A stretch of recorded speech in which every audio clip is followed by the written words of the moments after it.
My name is Rudolph Bell, and I'm live in Liberty, South Carolina, which is near Greenville, South Carolina.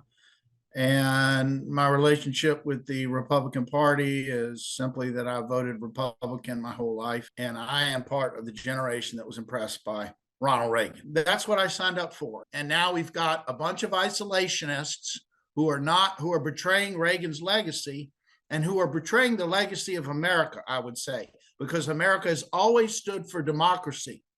And they have forgotten the lesson of World War II. You have got to stand up to the bully.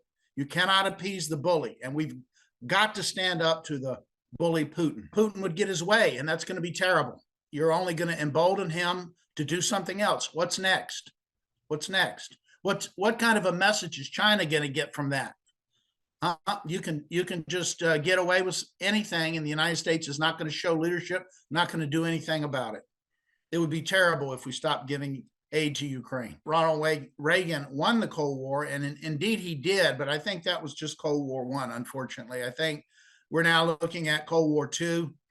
I mean, you can see them all lining up, right? It's China and Russia, and all the bad guys are all lining up. North Korea, Cuba, they're all getting together, and we've got to stand up. And you know, these isolationists, they've got their head in the sand. These new Republicans, these so-called Freedom Caucus,